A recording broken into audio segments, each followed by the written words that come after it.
Hey, this is Willie. Thanks again for watching another one of my videos. Several months ago I decided that I needed a challenge, so I decided to get into flying remote control helicopters.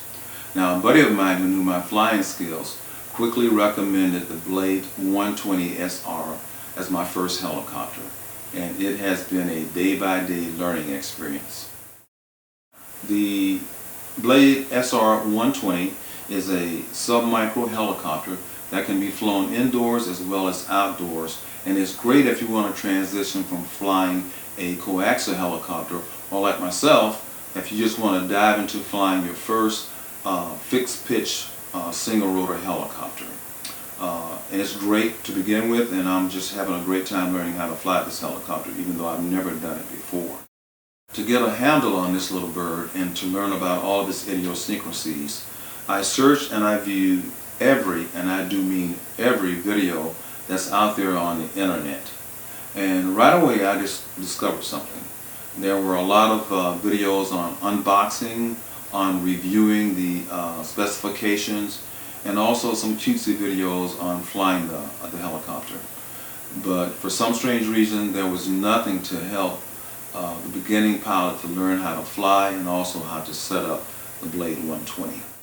From my own experience, I know that every newbie helicopter pilot wants to know certain knowledge, techniques, and tricks for getting the most from their helicopter, especially if it's their very first one.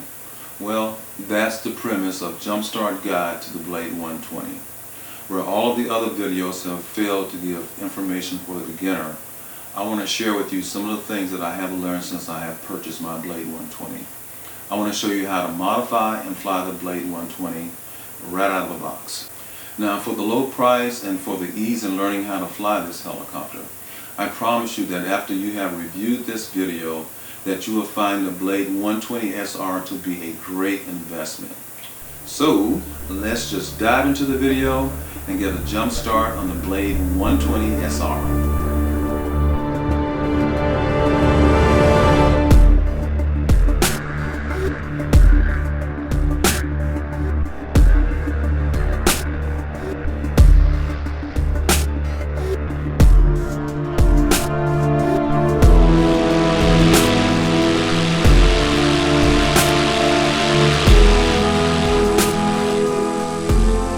Okay, if you have never flown a helicopter before, I strongly suggest that you first get involved with the flight simulator. Before I even decided to buy the Blade 120 SR, I spent about 2 weeks flying each and every day, sometimes more than 1 or 2 hours, just to get down the fact that I was going to have to learn how to hover and maneuver the helicopter. Now, one thing that's nice about a flight simulator is that it will last a whole lot longer flying it than perhaps spending 6 minutes or another 6 minutes on battery power. And the other advantage, of course, is that you will not be able to damage your helicopter because it's a digital helicopter, which is a good thing. Now, I came across a very unique situation that I hadn't even planned on, and that is, instead of me actually learning how to fly on a model that was similar to the Blade, for some strange reason I picked a larger helicopter. It was a T-Rex 600 that you're looking at right now, and it is a collective pitch helicopter. And the reason I picked it was because it looked pretty, but come to find out that it was a good choice for me because I found out that a larger helicopter is much more easier to fly than the smaller one. So this is a little trick that I suggest. Pick a larger helicopter. They're less sensitive to controls than the smaller ones, and I think you'll find out that you'll get a much better jump start on how to hover and to maneuver the helicopter. So this is something that I discovered once I started flying the Blade. Hey, I'm pretty good at this because the helicopter that I flew on was much more complex than the Blade.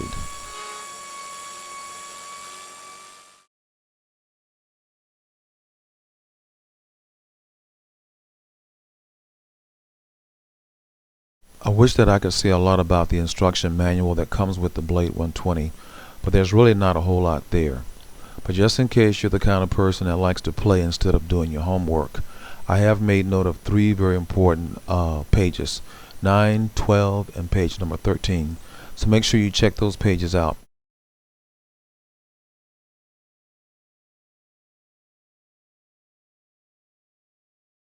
Next, we're going to take a look at the Blade 120 SR. The parts for it are very simple.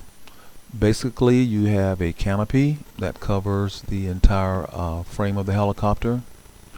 The next item that you're going to see if you remove the canopy will be the battery compartment, and here's where you will slide your battery in. Third part is the frame itself. Very light, it looks very fragile, but it's a very rugged helicopter. And of course, the last part to the helicopter will be the actual rotor blades that sit on top. So as you can see, it may look small, but it's pretty much put together, and it can take a lot of licks because I've run into walls and crashed a couple of times with it, but the frame is very durable.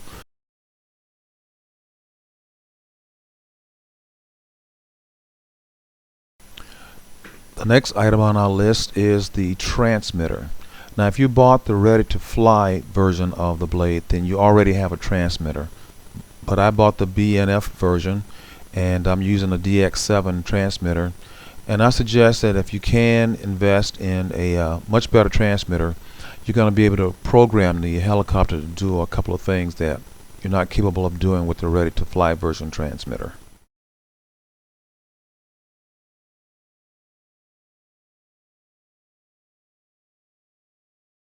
Okay, let's talk about batteries. I actually have 4 different types of batteries that initially I was using.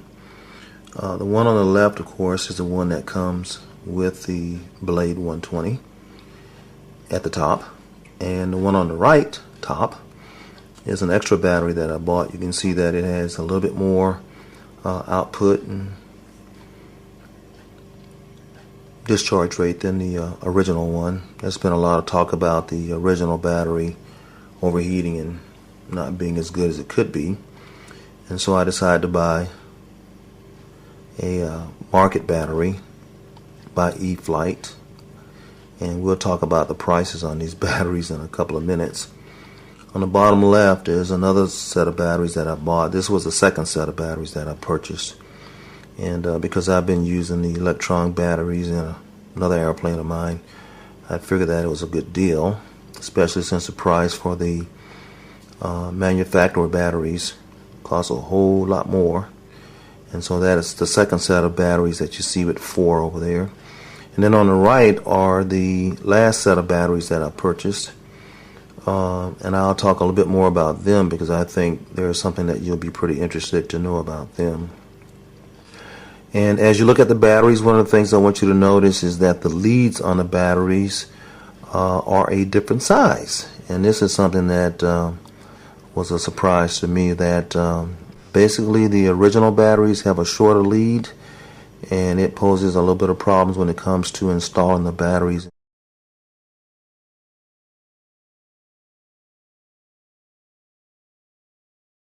Before we leave this section on batteries, I want to share a couple of tips with you that will save you time and money.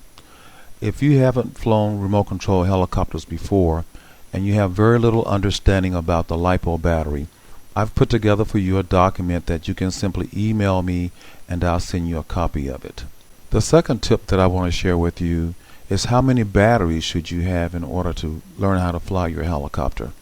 I strongly suggest you have at least 5 batteries. Each battery will give you about 6 minutes of flights, so if you have 5 of them, you can see that you will have at least 30 minutes to learn how to practice and fly the Blade 120. The third tip that I like to share with you is where to buy your batteries and which ones to purchase. Now, I don't want to spend a whole lot of video time talking about this particular issue, so what I would like to do for you is to put on the screen for you the name of the batteries and the actual cost of the batteries, so you can get an idea of what you want to spend. To be honest with you, the cost of 4 batteries can actually equal about a third the cost of actually buying the helicopter itself. All of the batteries that you see on the screen I've purchased and I've used, and I haven't found anything particularly wrong with them. So I can strongly suggest that you can use any one of these batteries that you so desire, but realizing that the price for each is a little bit different from the other.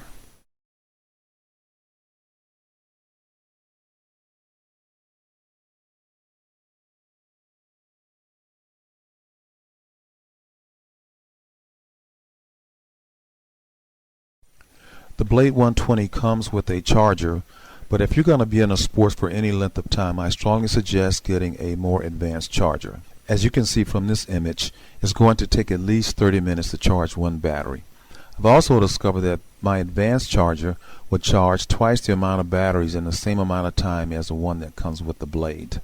Now you can see why it's so important to have more than one battery, because if you plan on flying on one battery while charging another, you can see that it's going to take a whole lot more time than you expect.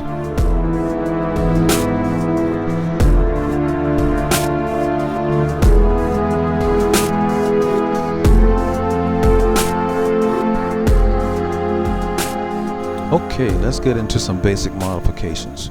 You'll notice that when you take the Blade 120 out of the box, the main rotor blades are pretty floppy. So take the tool that's provided and turn about an eighth or a quarter turn on each screw so that the blades are a little bit tighter, but they also move when you flip the helicopter on its side.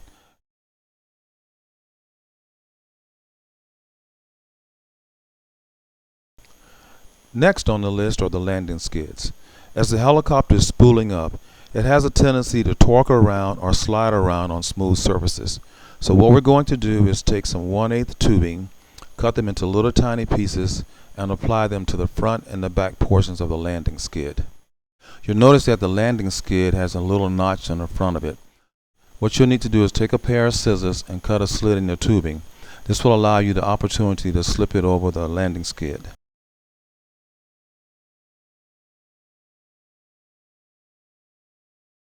One of the first things that annoyed me about the Blade is that I had a difficult time connecting the batteries.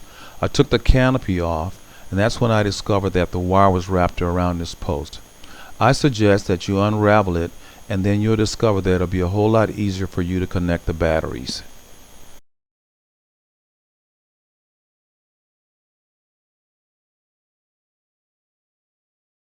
The next item on the list is not a modification, but I just think it makes a whole lot of sense. I saw a lot of videos where guys were flying their helicopters with the battery connector just dangling out. So just before each flight, I take the battery connector and slide it between the battery holder and the bottom of the canopy.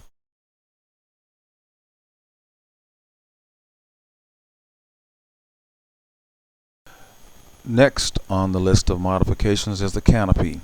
What you're looking at right now is how the Blade 120 comes out of the box. You'll notice that the canopy is at the very end of the little bars that run across it.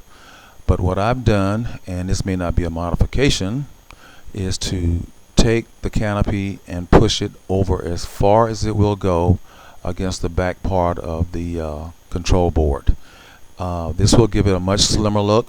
I think more aerodynamically it looks better. Instead of it being a little fat helicopter, now it looks like it's on steroids. Hi, Mom.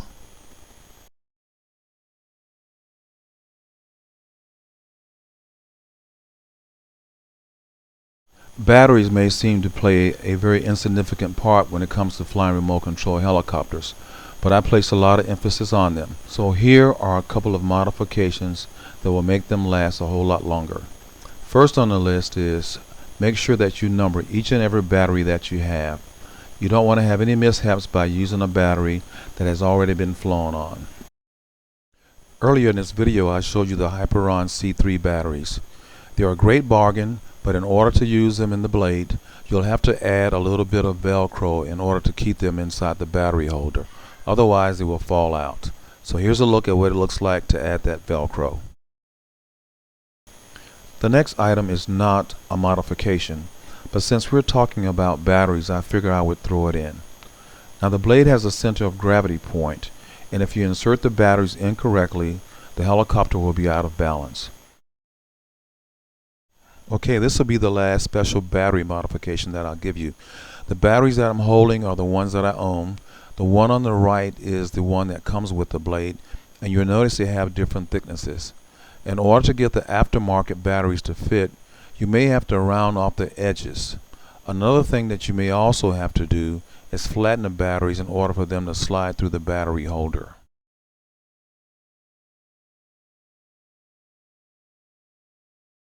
Okay, the next modification might be a little bit personal, but What would a helicopter look like if the tail rotor wasn't painted red?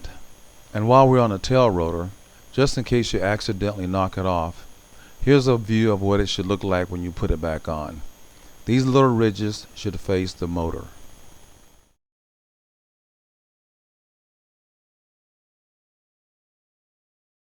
Okay, to close out the modification section, let's just look at the connection plugs. I've got 2 dots on both ends. That way there is no confusion about which way these plugs are supposed to be hooked up together.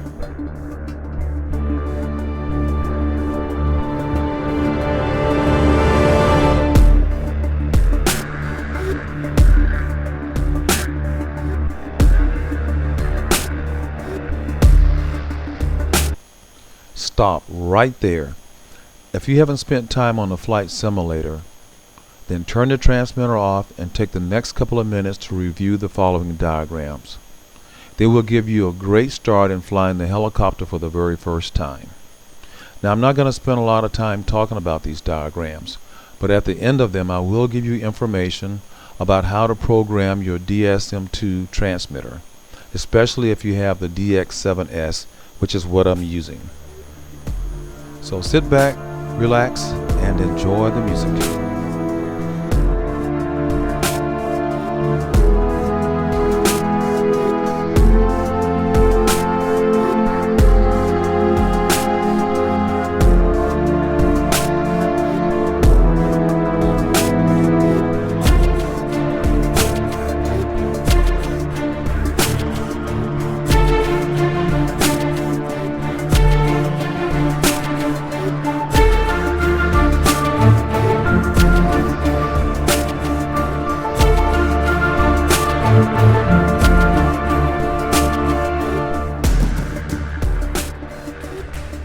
Every aircraft has its own particular flight characteristics, and the Blade 120 has some pretty unique ones. I've made a list of them for you so that when you begin flying the helicopter, they won't be a surprise to you. However, I do want to point out item number 2. At first, when I started flying the Blade, I noticed that it was flying at a tilted angle to the right, and thinking the helicopter was defective, I called Horizon Hobby to find out what the problem was. I was told by tech support that the helicopter has a right tilt to the main rotor to counterbalance the torque that it creates. So don't think that your helicopter is defective. It's just designed this way so that it'll fly a little bit more level.